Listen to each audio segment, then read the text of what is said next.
సభా అధ్యక్షులు, వేదిక మీద ఉన్నటువంటి పెద్దలు, సభకు హాజరైనటువంటి మిత్రులందరికీ జై భీములు. ఇప్పుడు కొనసాగుతున్నటువంటి సమస్య మొత్తం కూడా గత కాలపు పునాదుల సంక్షోభం. కొంతమంది మిత్రులు మాట్లాడుతూ ఒక 30 సంవత్సరాల నుండి మాలమాదిగల మధ్య తలెత్తినటువంటి ఒక వైరుధ్యంలో భాగంగా మనం బలహీనపడ్డాం, మన చైతన్యం సన్నగిల్లింది అన్నటువంటిది చెప్పారు. అయితే ఇది 30 సంవత్సరాల సంక్షోభం కాదు, ఇది 75 నుండి 78 సంవత్సరాలుగా కొనసాగుతున్నటువంటి సంక్షోభం. ఈ సంక్షోభానికి కారణాలు ఎవరు, ఈ సంక్షోభానికి కారకులు ఎవరు అన్నటువంటి దాన్ని కనుక మనం లోతుగా విశ్లేషించకుండా, లోతుగా పరిశీలించకుండా దీనికి మనం పరిష్కారాన్ని వెతుక్కోలేము. ఈ సంక్షోభానికి కారకులం మనమే. ఎందుకంటే మనం చేయవలసినటువంటి రాజకీయాల్ని మనం చేయకుండా, మనం చేయవలసినటువంటి నిర్మాణాల్ని మనం చేయకుండా, మనం ఏర్పాటు చేయవలసినటువంటి రాజ్యాధికారాన్ని మనం నిర్మించకుండా ఎప్పుడైతే మనం గాలికి వదిలేశామో అప్పటి నుండే ఈ సంక్షోభం తారస్థాయికి వెళ్ళినటువంటి పరిస్థితి ఉంది. ఒక మాటలో చెప్పాలంటే మనంగా జీవిస్తున్నామా, మనంగా జీవిస్తున్నామా, మనం ఏకముఖ రాజకీయాల్ని చేస్తున్నామా, సూటిగా మనం ద్విముఖ రాజకీయాలు చేస్తున్నాం. మనము మన భావజాలంతో పనిచేయట్లేదు, మనం మన చైతన్యంతో పనిచేయట్లేదు. మనం ఏ వర్గ ప్రయోజనాల కోసం అయితే పనిచేయాలో వాటికి గాలిని వదిలిపెట్టి ఇంకొక రాజకీయ పార్టీలో కొనసాగడం వల్ల తీవ్రమైనటువంటి నష్టాల్ని చవిచూస్తున్నటువంటి పరిస్థితి ఉంది. ప్రధానంగా ఒక సామెత ఉంది, సామెతే కాకుండా అది నిజం కూడా. అన్యాయమే అధికారమై రాజ్యమేలుతున్నప్పుడు, అన్యాయమే అధికారమై రాజ్యమేలుతున్నప్పుడు ప్రశ్నించని ప్రతి వాళ్ళు కూడా నేరస్తులే. ఈ సమాజంలో మనం ప్రశ్నించట్లేదు కాబట్టి మన అందరం కూడా నేరస్తులమే.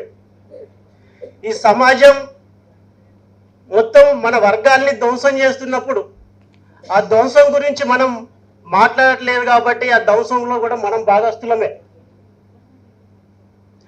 మన చైతన్యం ఏదైతే ఉందో, చైతన్యం నుండి మార్పు, మార్పు నుండి రాజ్యాధికారం, రాజ్యాధికారం నుండి మన పాలన ఏ విధంగా ఉండాలో మన అందరికి తెలిసినటువంటి విషయమే.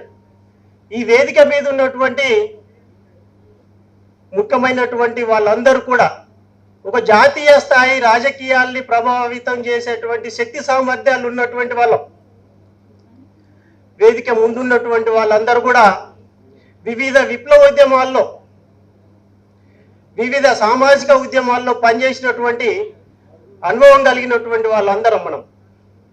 కానీ మన వర్గాన్ని వదిలిపెట్టి, మన వర్గ ప్రయోజనాల్ని వదిలిపెట్టి మనం ఎక్కడో ఒక దగ్గర రాజీ పడుతూ బతుకుతున్నటువంటి పరిస్థితి కాలం ఇది. ఈ సంక్షోభ కాలంలో, ఈ సంక్షోభానికి ప్రధాన కారణమైనటువంటి వాటన్నిటిని కూడా మనం స్కానింగ్ చేయకుండా, మన నాయకత్వాన్ని స్కానింగ్ చేయకుండా, భారతదేశంలో మొదలైనటువంటి విప్లవోద్యమాల్లో పనిచేసినటువంటి విషయాల మీద, సామాజిక ఉద్యమాల మీద పెద్ద ఎత్తున స్కానింగ్ జరగవలసినటువంటి అవసరం ఉంది నాయకత్వానికి సంబంధించింది. ఎప్పుడైతే నువ్వు సరైనటువంటి స్కానింగ్ చేస్తావో ఆ స్కానింగ్లోనే మన బలాలు, బలహీనతలు బయటకు వస్తాయి. ఆ బలహీనతలని మనం వదులుకొని ఆ బలాలని మనం ముందు వేసుకొని పోవడం వల్ల మనం అనుకున్నటువంటి ఆశలు ఆశయాలు మన లక్ష్యాల్ని చేరుకోవడానికి సున్నితంగా ఉంటాయి, దగ్గరగా ఉంటాయి. ఒక మాటలు చెప్పాలంటే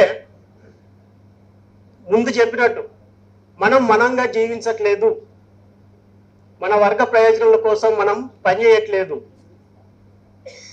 కాబట్టి ఇప్పుడున్నటువంటి ఈ పరిస్థితుల్లో ఈ సంక్షోభాన్ని మనం దాటివేయడానికి చాలా విషయాలు మన ముందున్నాయి, చాలా రాజకీయాలు కూడా మన ముందున్నాయి చేయడానికి. ఇప్పుడున్నటువంటి ఈ సమాజంలో ఏదైతే మనం ఎస్సీ ఎస్టీ బీసీ వర్గాలు అనుకుంటున్నామో ఈ వర్గాలకి ఈ నాయకత్వం మీద ఒక అపనమ్మకం ఏర్పడ్డది. ఈ నాయకత్వం మీద నమ్మకాన్ని కోల్పోయారు. ఈ కోల్పోవడానికి కొన్ని కారణాలు ఉన్నాయి, కొన్ని ఉదాహరణలు ఉన్నాయి. ఉదాహరణకి పదవుల కోసం విలువల్ని కోల్పోతున్నటువంటి నాయకత్వాన్ని చూసాం మనం. మొన్నటికి మొన్న బిఎస్పి పార్టీ రాష్ట్ర అధ్యక్షుడు ఉన్నటువంటి ప్రవీణ్ కుమారు రాష్ట్ర అధ్యక్షుడిగా ఉండి ఈ సమాజానికి ముఖ్య భూమిక పోషించవలసినటువంటి ఒక వ్యక్తి విలువల్ని తాకట్టు పెట్టి పదవుల కోసం పక్క పార్టీలోకి పోయినటువంటి అతన్ని మనం చూసాం. ఇంకొక జాతీయ పార్టీలో బీసీ వర్గం నుండి ఎల్ రమణ ఒక ఎమ్మెల్సీ పదవి కోసం మన సమాజాన్ని మన విలువల్ని తాకట్టు పెట్టి ఇంకొక పార్టీలోకి పోయినటువంటి అతన్ని చూసాం. అట్లాగే జ్ఞానేశ్వర్ని కూడా చూసాం. ఇంతమంది కూడా అంటే ఒక ఎస్సీ నాయకుడు, ఒక బీసీ నాయకులు, ఒక ఇద్దరు ఈ నాయకత్వం వహించినటువంటి స్థితిలో ఉండవలసినటువంటి వాళ్ళు ఇంకో పార్టీలోకి పోవడం వల్ల ఈ సమాజం మన మీద నమ్మకాన్ని కోల్పోయింది. ఈ కోల్పోయినటువంటి నమ్మకాన్ని శ్రీనన్న అన్నట్టు దినకర శ్రీనన్న చాలా విషయాలు స్పష్టంగా చెప్పాడు. రాజ్యాధికారాన్ని మన చేతిలోకి తీసుకోవాలంటే మనం చేయవలసినటువంటి కార్యాచరణ ఎలా ఉండాలా, ఆ కార్యాచరణ కోసం మనం ఏమేమి వదులుకోవాలా, మనలో ఉన్నటువంటి వ్యక్తిగత వాదాన్ని, అవకాశవాదాన్ని, ఒంటెత్తు పోకడల్ని ఎప్పుడైతే నువ్వు వదిలించుకోవో అప్పటి వరకు కూడా మనం ఏదైతే సమాజానికి సంబంధించినటువంటి కళల్ని నిజం చేసుకోవడం కష్టంగా ఉంటుంది. అయితే ఇది సాధ్యమేనా? మనం రాజ్యాధికారాన్ని సాధించడం సాధ్యమేనా? చాలా సులభం. ఇది గ్రామీణ ప్రాంతం నుండి మనం మొదలు పెట్టుకోవాల్సిన అవసరం ఉంది. గ్రామీణ ప్రాంతం నుండే ఎందుకు మొదలు పెట్టుకోవాలా? మనం రాజకీయాల్లో ఉండాలా, రాజకీయాల్లో బలంగా ఉండాలా, బలహీనంగా కాకుండా రాజకీయాల్ని మనం చేయాలా. ఏ స్థాయిలో చేయాలా, ఎక్కడి నుండి చేయాలా అనుకున్నప్పుడు గ్రామాలే మనకు పునాది. గ్రామీణ ప్రాంతంలో ఉన్నటువంటి వార్డు స్థాయి నుండే మనము ఒక లీడర్ని తయారు చేసుకోవాలా, ఒక నాయకత్వాన్ని ఏర్పాటు చేసుకోవాలా. ఒక గ్రామంలో దాదాపు ఒక 10 నుండి 15 వార్డులు ఉంటాయి. ఒక్కొక్క వార్డుకి ఒక నాయకుడిని కనుక మనం నిర్మాణం చేయగలిగితే, తయారు చేసుకోగలిగితే ఒక ఊర్లోనే మనకు 15 నుండి 20 మంది నాయకుల్ని మనం తయారు చేసుకున్న వాళ్ళం అవుతాం. అట్లా చూసుకున్నప్పుడు ఒక నియోజకవర్గంలో 1000 నుండి 2000 మందిని ఈజీగా మనం నాయకత్వాన్ని అభివృద్ధి చేసుకోవడానికి, నిర్మాణం చేసుకోవడానికి, నిలబెట్టుకోవడానికి చాలా అవకాశాలు ఉన్నాయి. ఒక నియోజకవర్గాన్ని మనం హస్తగతం చేసుకోవడానికి ఈ ప్రాతిపదికన కనుక మనం ముందుకు పోగలిగితే మనం ఏదైతే అనుకుంటున్నామో రాజ్యాధికారాన్ని చేసుకోవడానికి చాలా ఈజీగా ఉంటుంది. అదొకటే కాకుండా రాజకీయాలు చేయాలంటేనే, రాజకీయాల్లో మనం పోటీ చేయాలంటేనే భయపడుతున్నటువంటి పరిస్థితి ఉంది.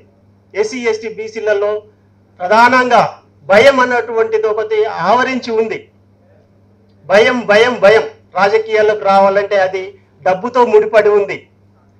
100 కోట్లు ఉంటేనే మనం రాజకీయాలు చేయగలుగుతాం, 1000 కోట్లు ఉంటేనే మనం రాజ్యాధికారాన్ని చేజించుకోగలుగుతాం అన్నటువంటి ఏదో ఒక అపోహలో మనం జీవిస్తున్నాం.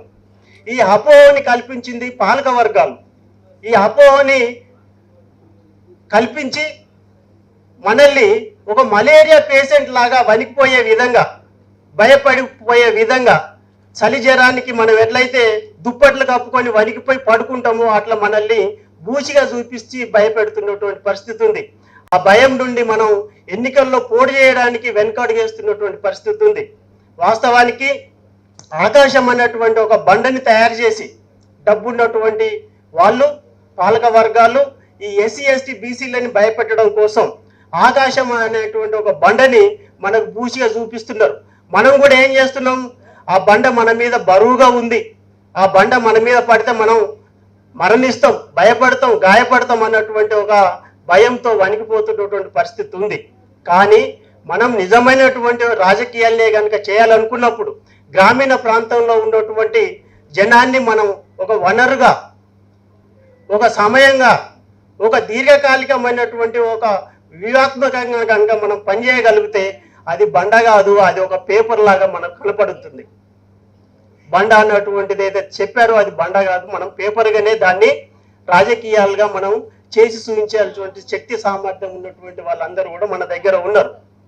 అట్లాగే ఈ ఎన్నికలు, ఈ పార్లమెంట్ ఎన్నికలు కానీ లేకపోతే అసెంబ్లీ ఎన్నికలు కానీ, ఎన్నికలు అంటేనే ఈనాడు విలువైన అన్నటువంటిది, ఖరీదైనటువంటిది అని మనకి చెప్తున్నటువంటి పరిస్థితి ఉంది. వాస్తవానికి అవి ఖరీదైనటువంటిది కాదు. మనం నిజమైనటువంటి రాజకీయాలు కనుక చేస్తే అవి చాలా తేలికమైనటువంటిది. ఆ తేలిక అయినటువంటి ఆ ఎన్నికల్ని మనం సమిష్టిగా ఒక వ్యూహాత్మక కనుక మనం పనిచేయగలిగితే ఈ డిఎల్ఎఫ్ అన్నటువంటి ఒక సంస్థలో మన అందరం భాగస్వామ్యం కనుక అయితే మనం అనుకుంటున్నటువంటి ఆశలు, ఆశయాల్ని, లక్ష్యాల్ని చేరుకోవడానికి, రాజ్యాధికారాన్ని సాధించుకోవడానికి ఇదొకటి దోహదపడుతుందని తెలియజేస్తూ ముగిస్తున్నాను.